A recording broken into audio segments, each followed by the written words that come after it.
कई बार ये बात कही और सुनी जाती है कि इस दुनिया में इंसानों के अलावा भी एक ऐसी तीसरी शक्ति मौजूद है जो ना तो दिखाई देती है और ना ही सुनाई, और जो इंसानों की समझ से एकदम परे है। कई लोग इस पर विश्वास करते हैं और कई लोग इसे एक वहम मानते हैं। आज की कहानी भी इसी तीसरी शक्ति के इर्द गिर्द घूमती है, मगर इसमें कितनी सच्चाई है उसका फैसला कहानी सुनने के बाद आप लोग ही कीजिएगा। मैं बात कर रहा हूँ बुराड़ी कांड की, जिसने एक वक्त पूरे देश को हिलाकर रख दिया था। और इस कांड में इतने रहस्य थे कि उस वक्त जिस घर में ये घटना हुई उसे हॉरर हाउस यानी भूतहा घर का भी टैग दे दिया गया था।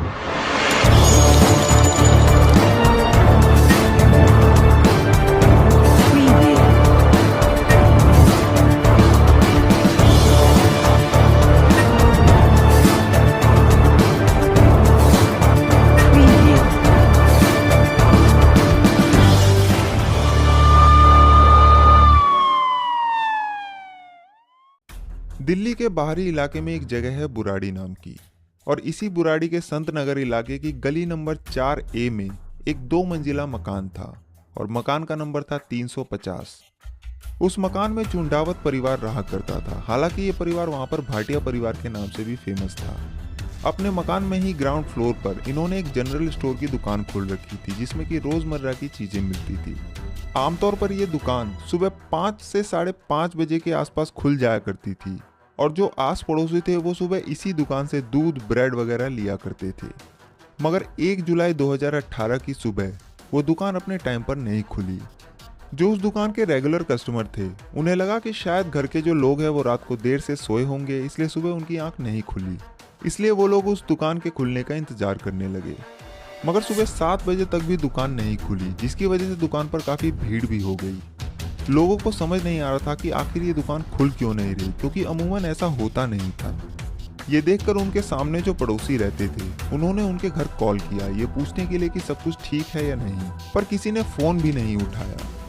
तो एक पड़ोसी होने के नाते उन्हें भी थोड़ी चिंता हुई, इसलिए उन्होंने उनके घर जाकर देखने का फैसला किया। जब वो उस घर के दरवाजे तक पहुंचे और जैसे ही गेट खटखटाया तो उन्होंने देखा कि गेट अंदर से खुला हुआ है। अब उन्हें थोड़ी और घबराहट हुई। उसके बाद वो उस मकान में दाखिल हुए और फिर जैसे ही पहली मंजिल पर पहुंचे उनके होश उड़ गए। उन्होंने देखा कि घर में एक साथ कई लाशें फांसी के फंदे से झूल रही हैं। उसके बाद वो उल्टे पैर वहां से वापस बाहर की तरफ भागे। जाहिर सी बात है कि ऐसा नज़ारा देखने के बाद कोई भी इंसान वहां रुकना नहीं चाहेगा। बाहर आकर उन्होंने जो देखा वो जब सबको बताया तो कुछ ही मिनटों में पूरी गली में शोर हो गया और उस घर के आगे भीड़ लग गई। जिसने भी वो मंजर देखा वो दंग रह गया। उसके बाद एक पड़ोसी ने 100 नंबर पर फोन कर पुलिस को इसकी जानकारी दी, और इस कॉल के कुछ मिनटों बाद ही तकरीबन 7:30 बजे के आसपास उस एरिया का beat officer head constable Rajeev Tomar सबसे पहले वहां पहुंचता है। जब वो गली नंबर 4A के मकान नंबर 350 के पास पहुंचा तो उसने देखा कि वहां बहुत भीड़ लगी हुई है। उसके बाद उसने भीड़ को साइड किया और जैसे ही मकान की पहली मंजिल पर पहुंचा तो उसने देखा कि कमरे की छत पर जो जाली है, उस जाली से 9 लाशें एक साथ फांसी के फंदे से झूल रही हैं, और जो 10वीं लाश थी वो उन लाशों से थोड़ी दूरी पर लटक रही है, पर वो सभी लाशें एक ही कमरे में थी। एक साथ 10 लोगों को फांसी के फंदे पर लटका देख हेड कांस्टेबल राजीव तोमर की भी हालत खराब हो गई, क्योंकि वर्दी के अंदर ही सही पर था तो वो आखिरकार एक इंसान ही। मुश्किल से वो हेड कांस्टेबल वहां 2 मिनट ही रुका होगा और फिर वापस नीचे आ गया। उसके बाद उसने सभी लोगों को वहां से हटाया और उस मकान को सील कर दिया और फिर अपने सीनियर ऑफिसर को इसकी खबर दी। खबर सुनते ही सीनियर अफसर भी आनन फानन में वहां पहुंचे और क्राइम सीन देखने के बाद उनके भी हाथ पांव फूले हुए थे। जो 10 लाशें फांसी के फंदे से झूल रही थी, उन सभी के हाथ पांव दुपट्टे और टेलीफोन की तारों से बंधे हुए थे। सभी लाशों की आंखों और मुंह पर भी टेप और कपड़ा बंधा हुआ था, और सभी के कानों में रुई भी ठूसी हुई थी। उन पुलिस वालों में से किसी ने भी आज तक अपने करियर में ऐसा क्राइम सीन कभी नहीं देखा था। उस पूरे कमरे का एक अजीब सा माहौल था, एक अजीब सी फीलिंग आ रही थी, और कोई भी पुलिस वाला वहां रुकना नहीं चाहता था, मगर उनके पेशे की मजबूरी थी कि उन्हें वहीं रुकना था। खैर, इसके बाद पुलिस ने कमरे की तलाशी शुरू की, और जब वो दूसरे कमरे में पहुंची तो एक बार फिर से चौंक गई, क्योंकि पुलिस को दूसरे कमरे में बेड के पास मुंह के बल पड़ी 11वीं लाश भी मिली, और वो जो लाश थी वो उस घर की सबसे बुजुर्ग महिला की लाश थी। उस बुजुर्ग महिला के भी ठीक उसी तरह हाथ पांव बंधे थे, मुंह और आंख पर पट्टी थी और कानों में रुई भी थी। बस फर्क इतना था कि ये लाश जमीन पर पड़ी थी और बाकी के 10 फंदे से लटक रहे थे। जो 11 लाशें उस घर से मिली, उनमें से 7 लाशें महिलाओं की थी और 4 लाशें पुरुषों की। उसके बाद पुलिस ने पड़ोसियों की मदद से उन लाशों की पहचान शुरू की और फिर सभी मरने वाले 11 लोगों के नाम सामने आए और वो नाम कुछ इस प्रकार थे। नारायणी देवी, जो उस घर की सबसे बुजुर्ग महिला थी, उनके 2 बेटे भवनेश और ललित और उनकी एक बेटी प्रतिभा। उसके बाद भवनेश की पत्नी सविता और ललित की पत्नी टीना। इसके अलावा प्रतिभा की एक बेटी प्रियंका, भवनेश और सविता की 2 बेटी नीतू और मेनका और एक बेटा ध्रुव, और ललित और टीना का इकलौता बेटा शिवम। मरने वालों में जो सबसे छोटा था उसकी उम्र थी 15 साल और जो सबसे बुजुर्ग थी वो 80 साल की थी। मतलब कि बुराड़ी के उस मकान के अंदर 15 साल की उम्र से लेकर 80 साल तक एक साथ 3 पीढ़ियां खत्म हो चुकी थी। और दिल्ली जैसे शहर में एक साथ 11 लोगों की लाश मिलना बहुत बड़ी बात थी। देखते ही देखते ये खबर पूरे देश में आग की तरह फैल गई। तमाम मीडिया हाउसों का वहां तांता लग गया और अगले 1 घंटे के अंदर ही एसीपी से लेकर जॉइंट कमिश्नर तक वहां पहुंच जाते हैं। पहली नजर में तो पुलिस को ये लगा कि ये एक सामूहिक आत्महत्या का मामला है, क्योंकि घर से ना तो कोई चोरी हुई थी और ना ही उनके शरीर पर कोई जख्म के निशान थे।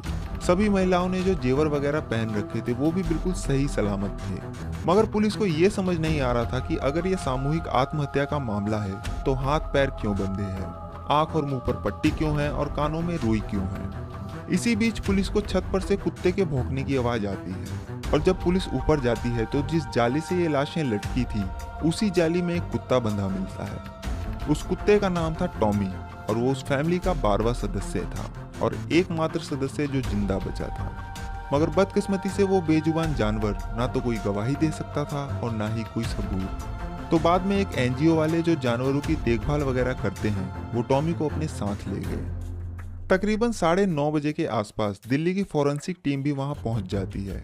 पूरे घर की वीडियोग्राफी की जाती है और बॉडी को नंबर वाइज मार्क किया जाता है। उसके बाद बॉडी को नीचे उतारा गया और फिर पोस्टमार्टम के लिए सभी 11 लाशों को मौलाना आजाद मेडिकल कॉलेज के मुर्दा घर में भेज दिया गया। इसी दौरान नारायणी देवी की एक बेटी सुजाता नागपाल, जो कि पानीपत में रहती थी, और नारायणी देवी का सबसे बड़ा बेटा दिनेश सिंह चुंडावत भी वहां पहुंच गए, क्योंकि उन्हें इस घटना की जानकारी पहले ही दे दी गई थी। परिवार के लोग जैसे ही वहां पहुंचे तो सारा माहौल गमगीन हो गया और जिसने एक झटके में ही अपने परिवार के 11 लोगों को खो दिया हो उसकी हालत क्या होगी वो आप अच्छे से समझ सकते हैं। खैर, इसके बाद पुलिस ने घर से सुसाइड नोट ढूंढने की भी कोशिश की, मगर उन्हें कोई सुसाइड नोट नहीं मिला। इधर पुलिस अपनी जांच में लगी ही थी कि उधर एक वीडियो वायरल हो गया और इस वीडियो ने पूरे देश में हड़कंप मचा दिया। उस वीडियो में सभी लोगों ने बुराड़ी के उस घर का खौफनाक मंजर देखा, फांसी के फंदों से लटकी उन लाशों को देखा, और जिसने भी ये वीडियो देखी वो अंदर से कांप गया, क्योंकि नज़ारा ही कुछ ऐसा था। और मुझे लगता है कि आप लोगों में से भी बहुत से लोगों ने ये वीडियो अपने मोबाइल पर ज़रूर देखी होगी। बाद में पता चला कि ये वीडियो पुलिस के आने से पहले ही बना ली गई थी और फिर बाद में वायरल कर दी गई। वीडियो आने के बाद लोगों की और भीड़ इकट्ठी होने लगी और पुलिस के खिलाफ नारेबाजी होने लगी। नारायणी देवी की बेटी सुजाता नागपाल ने भी पुलिस के ऊपर आरोप लगाए और कहा कि ये कोई सुसाइड का मामला नहीं है, बल्कि इन सभी का मर्डर हुआ है और पुलिस केस को दबाने और अपने आप को बचाने के लिए इसे आत्महत्या का एंगल दे रही है। धीरे धीरे वहाँ का जो माहौल था वो गर्माने लगा और भीड़ बेकाबू होने लगी और सभी लोग इस केस की जांच सीबीआई से कराने की मांग करने लगे। पुलिस को ये डर था कि कहीं ये आग पूरे देश में न फैल जाए, इसलिए पुलिस ने केस में सामूहिक हत्या का मामला दर्ज कर ये केस लोकल पुलिस से लेकर दिल्ली की क्राइम ब्रांच को दे दिया। उसके बाद अब दिल्ली क्राइम ब्रांच की टीम बुराड़ी के उस घर में पहुंचती है और इस केस की मर्डर के एंगल से जांच शुरू करती है। शुरू से ही उनका ये मानना था कि इन सभी को मारने के बाद ही लटकाया गया है और उन्हें कुछ हद तक ये यकीन भी हो जाता है कि ये मर्डर ही है, क्योंकि घर का जो फ्रिज था वो चालू था, उसमें खाने पीने का सामान भी था। इसके अलावा सुबह के खाने की तैयारी भी की गई थी, क्योंकि किचन में चने वगैरह भी पानी में भिगोए हुए थे, जिसे कि जाहिर सी बात है कि अगली सुबह ही बनाया जाता। और अगर उन्हें आत्महत्या ही करनी होती तो वो लोग ऐसे अगले दिन के खाने की तैयारी नहीं करते, क्योंकि जिस इंसान को पता हो कि वो आज रात मर जाएगा वो क्यों अगले दिन के खाने की तैयारी करेगा। और एक बार को अगर घर के बड़े लोग आत्महत्या के लिए तैयार भी हो जाते, फिर भी जो घर के बच्चे थे उन सभी से एक साथ आत्महत्या करवाना पॉसिबल नहीं था। और फिर सभी लाशों के हाथ बंधे होना, पैर बंधे होना, मुंह बंधे होना, इन सभी चीजों ने क्राइम ब्रांच के ऑफिसरों के दिमाग में क्लिक किया कि ये आत्महत्या नहीं बल्कि सामूहिक हत्या का मामला है। उसके बाद टीम ने पड़ोसियों और रिश्तेदारों से ये पता करने की कोशिश की कि कहीं इन लोगों की किसी से आपसी दुश्मनी या रंजिश तो नहीं थी। तो उन्होंने बताया कि इस परिवार का किसी से भी कोई मनमुटाव नहीं था, बल्कि सभी के साथ एक फ्रेंडली बिहेवियर था। पुलिस ने सभी की कॉल डिटेल्स को भी खंगाला, मगर वहां भी पुलिस को कुछ हाथ नहीं लगा। उसके बाद अब क्राइम ब्रांच की टीम पोस्टमार्टम के आने का इंतजार करने लगी और उन्हें एक उम्मीद थी कि शायद कोई मुर्दा इंसान ही कुछ सबूत दे दे। मगर जब पोस्टमार्टम की रिपोर्ट आई तो उसमें पता चला कि सभी 11 लोगों की मौत फांसी के फंदे पर लटकने से ही हुई है और पुलिस को यहाँ भी मायूसी ही हाथ लगी। अब क्राइम ब्रांच को लगा कि बेशक सबकी मौत फांसी से हुई हो, मगर यह भी तो हो सकता है कि सभी को जबरदस्ती फांसी पर लटकाया गया हो। और जब पुलिस को यह पता चला कि सुबह घर का जो मेन गेट है वो अंदर से बंद नहीं था, तो इसका मतलब था कि जरूर उस रात इस घर में इन 11 फैमिली मेंबर्स के अलावा कई और लोग भी मौजूद होंगे। इसके बाद क्राइम ब्रांच की टीम आसपास टटोलती है तो उन्हें एक सीसीटीवी कैमरा मिलता है जिसका एंगल बुराड़ी के इसी मकान की तरफ था। फिर पुलिस उस सीसीटीवी फुटेज को खंगालती है, मगर 30 जून 2018 की रात से लेकर सुबह तक उस घर के अंदर किसी भी बाहरी शख्स की एंट्री का कोई सबूत नहीं मिलता। इसके बाद क्राइम ब्रांच पिछले 2 दिन की भी सीसीटीवी फुटेज को बिना स्किप किए फ्रेम बाय फ्रेम चेक करती है, तो उसमें एक चौंकाने वाली चीज सामने आती है। उस फुटेज में ये दिखता है कि 28 जून 2018 को, यानी इस घटना से 2 दिन पहले, ललित की पत्नी टीना और उसका बेटा शिवम मार्केट से 4 प्लास्टिक के स्टूल खरीद कर लाए थे। इसके अलावा 30 जून 2018 की रात करीब 10 बजे टीना और नीतू मार्केट से कुछ और स्टूल खरीद कर लाए थे और उसे अपने घर में ले गए। और फिर इसके थोड़ी देर बाद ही रात 10:29 पर शिवम जो है वो नीचे की दुकान खोलता है और उसके अंदर से टेलीफोन के तार का एक बंडल लेकर ऊपर जाता है। और फिर अगले दिन 1 जुलाई 2018 को उस घर से 11 लाशें मिलती है। इस सीसीटीवी फुटेज को देखने के बाद ये साफ हो गया था कि उस घर में जो कुछ भी हुआ वो कोई मर्डर नहीं बल्कि एक सामूहिक आत्महत्या का मामला था। और अपनी मौत की तैयारी उन्होंने खुद ही की थी, क्योंकि पुलिस को लाशों के नीचे से वो प्लास्टिक के स्टूल भी मिले थे जिसे कि उसी घर के सदस्य टीना, शिवम और नीतू बाजार से खरीद कर लाए थे और जिसके ऊपर चढ़कर उन्होंने फांसी का फंदा लगाया था। और वो टेलीफोन के तार भी मिले जिसे कि शिवम उस रात ऊपर लेकर गया और जिससे सभी के हाथ और पैर बंधे हुए मिले थे। अब ये तो साबित हो गया कि ये एक सामूहिक आत्महत्या का मामला है, मगर सवाल ये था कि अगर आत्महत्या है तो क्यों सभी 11 लोगों ने एक साथ आत्महत्या कर ली। इसके बाद क्राइम ब्रांच ने उस फैमिली की आर्थिक स्थिति को खंगाला, उनका बैंक बैलेंस, इनकम और प्रॉपर्टी चेक की, क्योंकि कई बार ऐसा देखा गया था कि कई परिवार ने आर्थिक तंगी के कारण आत्महत्या कर ली थी। मगर पुलिस को पता चला कि ये फैमिली फाइनेंशियली काफी स्ट्रॉन्ग थी, बल्कि पहले के मुकाबले अभी काफी अच्छी स्थिति में थी। पहले सिर्फ एक ही दुकान थी, अब 2 दुकानें हो चुकी थी। इसके अलावा एक और नई दुकान खोलने की प्लानिंग चल रही थी। उसके बाद टीम ने ये जानने की कोशिश की कि कहीं कोई आपसी कलेश की वजह से तो ऐसा नहीं हुआ। तो यहाँ भी कुछ खास कामयाबी नहीं मिली, क्योंकि सिर्फ 14 दिन पहले ही 17 जून 2018 को प्रतिभा की बेटी प्रियंका की धूमधाम से सगाई हुई थी, जिसमें कि काफी पैसे भी लगाए गए थे। सभी परिवार के लोग बहुत खुश थे, वो लोग नाच रहे थे, झूम रहे थे। और फिर इस सगाई के बाद प्रियंका की शादी की तैयारियां भी चल रही थी। तो सवाल ये था कि आखिर ऐसा क्या हुआ जिसने उस पूरे परिवार को एक साथ आत्महत्या करने पर मजबूर कर दिया। क्राइम ब्रांच इधर इन्हीं सवालों में उलझी थी कि उधर एक नई खबर सामने आई। पता चला कि बुराड़ी के जिस घर में यह घटना हुई उस घर के साइड की दीवार पर 11 पाइप घर से बाहर की तरफ निकली हुई मिली। और ये खबर उड़ी कि इन 11 पाइपों को इसलिए बनाया गया था ताकि मरने के बाद 11 पाइपों के जरिए सभी 11 लोगों की आत्मा घर से बाहर निकल सके।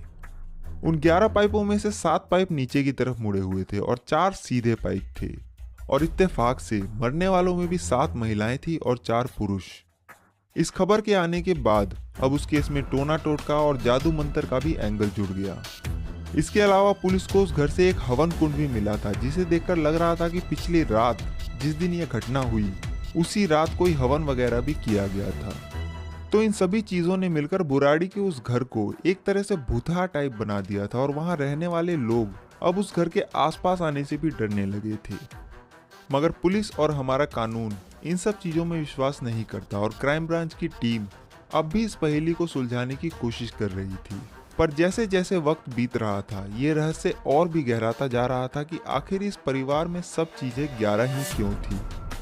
इसी बीच क्राइम ब्रांच को उस घर से 11 डायरी मिलती है और कमाल की बात है कि ये डायरी भी 11 ही थी। मगर इस डायरी में जो लिखा हुआ था उसने पूरी कहानी ही पलट दी और एक नई कहानी सामने आई। इसके अलावा एक नया नाम भी सामने आया और वो नाम था भोपाल सिंह चुंडावत। भोपाल सिंह जो थे वो नारायणी देवी के पति थे। हालांकि उनकी मौत इस घटना से कई साल पहले ही हो चुकी थी, मगर इस डायरी के हिसाब से इस घटना के सभी तार इन्हीं से जाकर जुड़ रहे थे और इस कनेक्शन को जानने के लिए आपको वक्त में कई साल पीछे जाना होगा। तो भोपाल सिंह चुंडावत जो थे वो ओरिजिनली तो राजस्थान से थे, मगर काम की तलाश में वो हरियाणा के शहर टोहाना पहुंचे और वहां जाकर भाटिया फैमिली के साथ काम करने लगे। भोपाल सिंह जो थे वो बहुत ही मेहनती और शरीफ इंसान थे और उनकी इसी खूबी ने भाटिया परिवार को बहुत प्रभावित किया। इसलिए उन्होंने अपनी बेटी नारायणी देवी की शादी भोपाल सिंह से करा दी और उन्हें अपना घर जमाई बना लिया। और क्योंकि जो नारायणी देवी थी वो भाटिया थी, इसलिए ही बुराड़ी में ये परिवार भाटिया परिवार के नाम से भी मशहूर था। खैर इसके बाद समय बीता और भोपाल सिंह और नारायणी देवी के 5 बच्चे हुए। 3 लड़के जिनमें से सबसे बड़ा दिनेश सिंह, उससे छोटा भवनेश सिंह और सबसे छोटा ललित सिंह, और 2 बेटियां, एक प्रतिभा और एक सुजाता। इसके बाद एक एक कर भोपाल सिंह के बच्चों की भी शादी हुई और सब कुछ बिल्कुल सही से चल रहा था। भोपाल सिंह ही पूरे परिवार को चलाते थे और जैसा वो कहते थे सभी वैसा ही करते थे। साल 1989 में भोपाल सिंह ने अपने परिवार के बेहतर भविष्य के लिए अपने गांव के कुछ खेत बेचकर दिल्ली के बुराड़ी में एक प्लॉट लिया और फिर अपने सबसे छोटे बेटे ललित और अपनी पत्नी नारायणी देवी के साथ बुराड़ी आ गए। उन्होंने अपने बाकी के दोनों बेटे दिनेश और भवनेश को भी अपने साथ चलने के लिए कहा, पर उन्होंने मना कर दिया और दिल्ली के बजाय राजस्थान में ही रहना पसंद किया।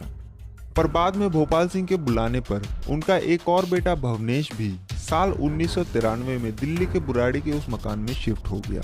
मगर भोपाल सिंह का सबसे बड़ा बेटा दिनेश सिंह अब भी राजस्थान के चित्तौड़गढ़ में ही रहा। इसके कुछ सालों बाद भोपाल सिंह की बेटी प्रतिभा भी अपने हस्बैंड की मौत के बाद अपनी बेटी प्रियंका के साथ अपने मायके यानी बुराड़ी में ही शिफ्ट हो जाती है। इसके बाद सब कुछ ठीक ठाक चल रहा था और भोपाल सिंह चुंडावत और उनका परिवार बुराड़ी के उस मकान में राजी खुशी रह रहा था। मगर इसके बाद साल 2004 में इस परिवार में एक बड़ी घटना हो जाती है और यह घटना भोपाल सिंह के सबसे छोटे बेटे ललित के साथ घटती है।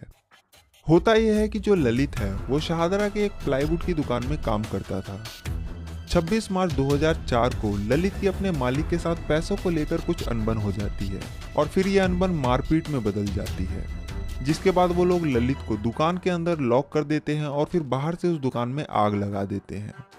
किसी तरह ललित मोबाइल से फोन कर अपने घर वालों को बुलाता है और फिर उसे वहां से बाहर निकाला जाता है। एक तरह से इस घटना ने ललित की जान ले ही ली थी और अगर उसके घर वाले टाइम पर नहीं पहुंचते तो उस दिन ललित का बचना नामुमकिन था। खैर इसके बाद उसे हॉस्पिटल में भर्ती कराया गया और किसी तरह से उसकी जान बची। मगर इस घटना ने ललित की आवाज छीन ली और अब ललित को जो भी बोलना होता था वो या तो वो लिखकर बताता था या फिर इशारे से। उसके करीब 2-2.5 साल बाद इस परिवार पर एक और मुसीबत टूटी।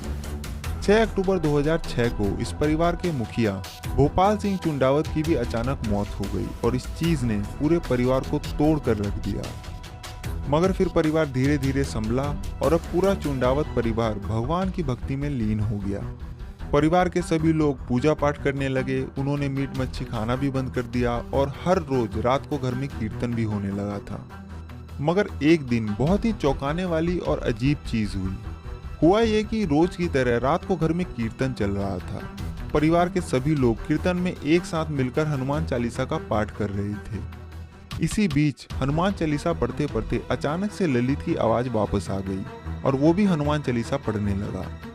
उसके बाद घर के सभी लोग चुप हो गए और सिर्फ ललित ने ही अकेले हनुमान चालीसा पूरी की। घर वालों के लिए कोई चमत्कार से कम नहीं था। वो सभी लोग बहुत खुश होते हैं और कहते हैं कि ये सब डैडी की कृपा है। यहाँ डैडी शब्द का प्रयोग वो दरअसल भोपाल सिंह के लिए कर रहे थे। उसके बाद एक और अजीब चीज हुई। जो भोपाल सिंह थे जिनकी मौत 2006 में हो चुकी थी, उनकी आत्मा अब ललित के ऊपर आने लगी। और जब भी भोपाल सिंह की आत्मा ललित के ऊपर आती तो उसकी आवाज बदल जाती और उस वक्त वो जो भी बोलता वो ललित नहीं बल्कि उसके पिता भोपाल सिंह चुंडावत बोलते थे, और वो जैसा बोलते सब ठीक वैसा ही करते। इसके बाद ललित के ऊपर भोपाल सिंह की आत्मा के आने का सिलसिला ऐसे ही चलता रहा। एक तरीके से ललित के पिता ने ललित को अपनी बात पहुंचाने का एक जरिया बना लिया था, और फिर उन लोगों ने उनकी ये सभी बात साल 2007 से डायरी में लिखनी शुरू की, ताकि वो लोग ललित या कहें कि भोपाल सिंह की कही बातों को भूले नहीं और सभी ठीक वैसा ही करे। इसके बाद हर साल उन्होंने एक नई डायरी लिखनी शुरू की, इसलिए पुलिस को भी वहां से 11 डायरी मिली थी, जो कि साल 2007 से लेकर साल 2018 तक की थी। उस डायरी में रोज सबका रूटीन लिखा जाता कि किसको कैसे रहना है, क्या करना है और कब करना है, और सभी उस रजिस्टर की बात को ही फॉलो करते, चाहे वो छोटा हो या बड़ा। वैसे तो उस वक्त उस घर में सबसे बड़ी नारायणी देवी ही थी, मगर जब से ललित के ऊपर उसके पिता की आत्मा आने लगी तब से ललित का कद बढ़ गया, और एक तरह से ललित ने अब भोपाल सिंह की जगह ले ली थी। जो ललित बोल देता वो सबको फॉलो करना ही करना था, और जो नहीं करता उसे उसकी सजा भी दी जाती। एक तरह से अब ये पूरा परिवार एक ऐसे इंसान के कहने पर चल रहा था जिसका कि इस दुनिया में कोई वजूद ही नहीं है। खैर, उसके बाद अगले 11 सालों तक ये सिलसिला ऐसे ही चलता रहा, और ऐसा नहीं है कि ललित की बातों को मानने से उनका फायदा नहीं हुआ, बल्कि अब उनकी आर्थिक हालत बहुत अच्छी होने लगी थी। पहले जो एक दुकान थी वो अब 2 हो गई थी, काम बढ़ने लगा था। प्रियंका की जॉब एक मल्टीनेशनल कंपनी में भी लग गई थी। इसके अलावा प्रियंका की शादी कहाँ करनी है, किससे करनी है, इसका फैसला भी ललित ने ही किया था, या कहे कि भोपाल सिंह ने ही किया था।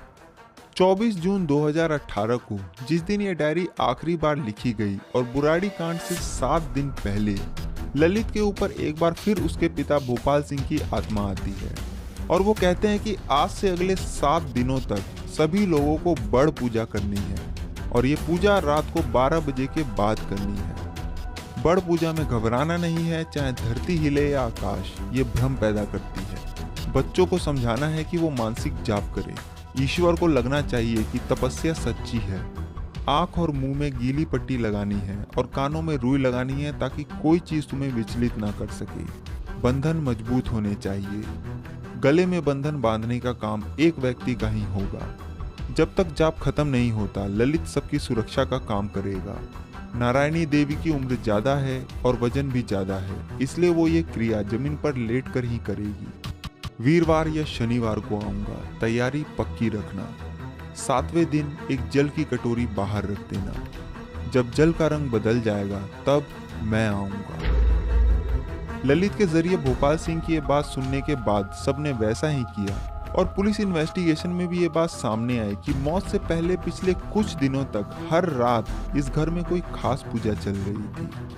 खैर, इसके बाद 30 जून 2018 की तारीख आती है और बड़ पूजा का 7वां दिन। तो 7वें दिन रात को 12 बजे के बाद उन्होंने ठीक वैसा ही किया जैसा कि डायरी में लिखा गया था। सभी के मुंह और आंखों पर पट्टी बांधी गई, हाथ और पैरों को भी बांधा गया और कानों में रुई डाली गई। उसके बाद एक कटोरी में पानी भरकर रख दिया गया, और फिर सभी लोग बड़ यानी बरगद के पेड़ की लताओं के जैसे एक साथ फांसी के फंदे पर लटक गए, और उनका ये था कि इसके बाद पानी का रंग बदलेगा और भोपाल सिंह आकर सभी को बचा लेंगे और किसी को कुछ भी नहीं होगा। मगर ना तो पानी का रंग बदला और ना ही भोपाल सिंह आए, पर एक पूरा परिवार एक साथ खत्म हो गया। और अगले दिन 1 जुलाई 2018 को बुराड़ी की उस घर से 11 लाशें मिली।